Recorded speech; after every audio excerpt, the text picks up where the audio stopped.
Today I fucked up by creating a dick-shaped island and getting suspended. When I was in 8th grade science class we had to draw and create our own land mass in order to demonstrate our understanding of wind patterns, low and high pressures, etc. I thought of the idea to make the island in the shape of a dick. Our group drew it out. Of course we were smart enough to make it resemble a dick, but not entirely. We made sure to make it curvy on the sides, edges where the balls were, stuff like that. But it clearly was a dick. We added tornadoes near the balls to look like pubes, added features like Seaman Lake and Crab's Port. We finished and wrote the amazing title, Pen Island, or Penis Land. We wrote it in big, bold letters at the top and turned it in. A couple days later our science teacher called my group up to his desk. Uh-oh. But, we were not in trouble. Instead he said something along the lines of, "I would like to put this out in the hall, this is really great work." Amazed, we all in unison agreed. For months our Pen Island was out in the hall, everyone saw it, everyone laughed and giggled. But the teachers never noticed until one day a parent called the school saying her daughter had told her about Pen Island. Eventually he called our group up after class and told us about it. Then out of nowhere, he started crying. He apologized for letting us get into trouble. He explained how it's his job to keep kids from getting in trouble. He apologized to us. He said it was his fault. To this day I still feel bad for him. It was never his fault. He was a good guy. The funny part was when we played dumb with him, and he had to explain to us why Seaman Port was inappropriate. Oh yeah, I ended up getting suspended for a day. The vice principal said I was very clever, one of my proudest moments. Only me though, since my asshole group members made a plan to blame it all on me. Fuck them. Too long didn't read. I drew an island in the shape of a dick for a project and it sat in the hall for months without anyone noticing. Eventually a parent found out, leading to my suspension. Edit, no, I don't have a picture of it. But here is what it basically looked like. The shaded part was brown, and the rest of Pen Island was green. The original was on a 4 feet by 4 feet paper poster, haha. Yes, those mini islands at the top are exactly what you think. This is probably the only time it's a good idea to say I didn't do any work, man, I just put my name on it. For a group project. Don't give your teacher another reason to give you the D. Snitchin' bitches. This is how D got banned in my after-school activity. Some dude we allowed to play with us told his parents and they freaked out, called the school, and we were no longer allowed to play. This was in elementary school. Lol, what? What did they do? Ban dice. The teacher knew what it was and thought it was funny. He jumped in on the joke, then got in trouble for it. That is why he felt bad. That's what I thought, but if you knew him, he was such an innocent, Jesus-loving, mother-caring man. He wasn't in on it. Only me though, since my asshole group members made a plan to blame it all on me. Fuck them. Fucking rat bastards. I can't believe they threw you under the bus like that. I thought of a great idea to make an island in the shape of a penis. We finished and wrote the amazing title, thought of by yours truly, Pen Island, or Penis Land. Well, I mean, deleted. Today I fucked up by giving the cat a Dutch oven. So this happened this morning and I'm going to post this on an alt account because people know my main one now. This morning, like every morning, I took a shower. I woke up kinda late, and was real hungry, so I went straight from the shower to the kitchen to make myself a sandwich. I was wearing only my towel because I'm a lazy shit, and no one's home. As I'm grabbing the sandwich shit, the house cat is rubbing up against my legs. Now, a note on this cat, I hate it. I hate it so much. It isn't cuddly, it's real bitey, and it also fucking hates me back just as much. And now, because food is involved, it wants to be my friend. Fuck you, house cat. Fuck you. I get this idea in my head that it would be hilarious to hotbox the cat with a fart. I can trap it under the towel since it's right there under me, and she will literally not know what is about to be unleashed. I put my sandwich shit down and I commit to the plan, because I'm a fucking retard. So I squat down a bit, because I want a nice seal using the beach towel as sort of shower curtain against the floor. I want this shit hermetic. Fuck you, cat.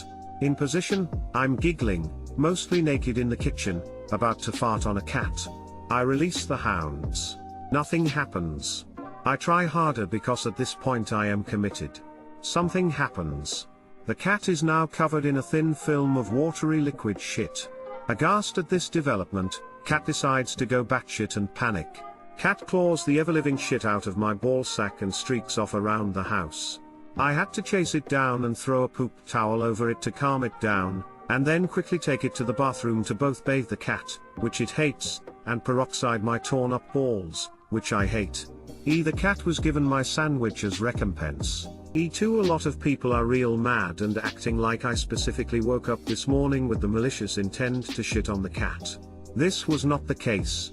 I misjudged a harmless fart. Please stop threatening me with violence, Lamau. I am already suffering the instant karma of a blended nutsack.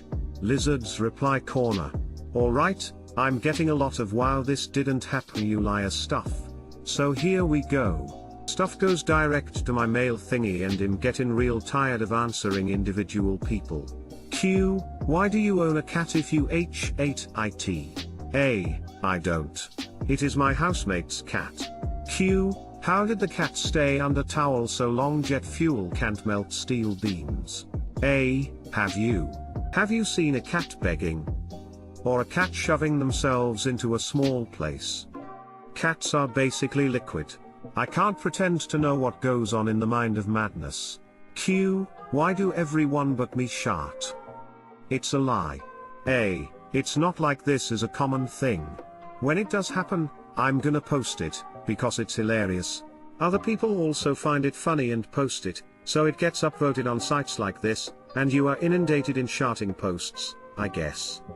So you see it all the time and think everyone's lying about it, and to be fair, maybe some are. But yeah, you'll see it a lot. Bader Mainhoff.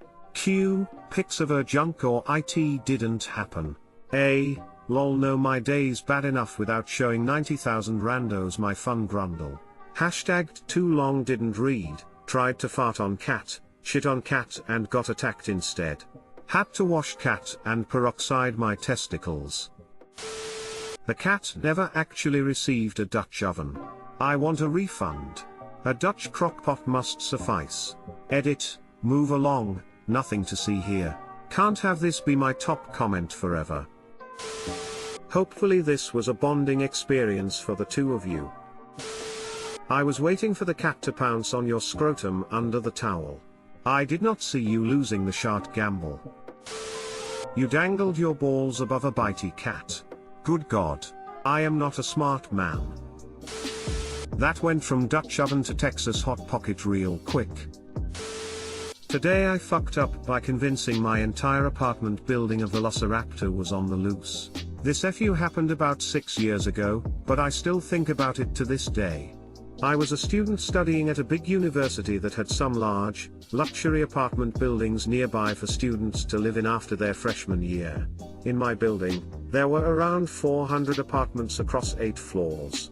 I lived in one of these apartments with 3 roommates. Modern gym, stainless steel appliances, nice place. The FU starts with me not wanting to drink my face off for once on a Saturday and wake up the next morning feeling like a train wreck, and instead wanting to have a wholesome night of fun. So instead of going out, I decided to post signs around the building that a dinosaur, specifically a velociraptor, was on the loose. I spent some time putting this flyer together, purposely making it ridiculous by adding phrases like "look out for the velociraptor mating call" and "ask security for repellent." I figured people would laugh about it. Then I walked down to the apartment building's lobby to use their free printing and make about 100 copies. Finally, starting at about 9 p.m., I spent the next 2 hours posting the sign on various doors around the building. For better or worse, it was a Saturday, and people were getting drunk. About halfway through my adventure, as I was getting into the elevator to change floors, I saw a girl dressed to go out, makeup done, on the phone with someone, tears streaking her mascara as she struggled to convey to someone that there had been a velociraptor attack and that she didn't know what to do. Me at the time thought this was really funny and kept going, and ultimately, after posting my 100 flyers, I went back to my apartment, watched some TV, and went to bed. That Sunday I spent most of my time doing homework and not leaving my room. On Monday while in class my roommates' group text lit up with "Does anyone know what this is?" It was a pile of 4 notice S, of lease violation suggesting someone had caused a disturbance on the property and that there would be a fine. Me being fairly young, I got spooked, bounced from class, and biked to my apartment to take care of it. I grabbed the notices and went to the leasing office. I'll shorten it immensely, but the conversation can be summarized as such. Me: "Hi, I got these notices at my apartment today about causing a disturbance. I was wondering what it's about." Apartment agent: "Oh, so it's you." Calls out to someone outside his office: "Get in here." Other apartment agent: "It's the dinosaur boy." Or, a guy trying too hard to be serious: "Do you know what you did last night?" Me: "Yeah, I just posted some funny and clearly harmless signs around that there was a dinosaur on the loose. Also it was just me, so don't include my roommates here." Oh, okay, just you, but it was neither funny nor harmless. Do you know how many calls security got? I had parents calling in demanding to know about the situation. We had students asking if there was a bunker to hide in. Me, a little bewildered: the sign said Velociraptor. Dinosaur? Clearly extinct. It was just a joke. How did people take that seriously? Oh, look, I know velociraptors have been dead for over 10,000 years, but you caused a disturbance, and I still have to fine you. 10,000 years. Fuck. There would be no winning with this guy. I asked him what the fine was, $100, ran back up to write a check, and paid it. Note: they apparently knew it was someone in my apartment who posted the signs by following security footage. To this day I wonder how many fully functioning adults at prestigious universities think velociraptors are real, that they aren't dinosaurs but are instead a vicious reptile that people illicitly keep as pets or that you can go see at the zoo. I also occasionally wonder about the panic I caused, thinking about the girl who was likely on the phone with her parents, and all her parents probably heard was someone died, on the loose, don't know what to do. I still laugh about it. Too long didn't read, posted signs around my building saying that a velociraptor killed someone, and was on the run. Freaked out my drunk building, and management got involved. Got fined $100. Makes me think of the time Steven Spielberg posted a photo of him next to an animatronic dino on the Jurassic Park set and people blew up social media in hopes to bring down his big game hunting of almost extinct creatures. It might have been worth the $100 price of admission to put together a Sleestack costume and go door to door with a raptor image on a missing person flyer. Pardon me, but have you seen my nephew? He stopped answering his phone about 70 million years ago, and we're worried about him. Haha. A few people afterwards sent me links to raptor costumes to run through the halls in next weekend and prove to building management the threat was real. You haven't caught me yet though, bitch. Edit. Obligatory thanks for the gold/silver kind strangers. I will make sure to eat you last 3. Would have written a check for $200 and told them sorry about next weekend too. Edit. Thanks for the gold. Haha. If only. Best $100 you will ever spend, TBH. Looking back, totally worth it.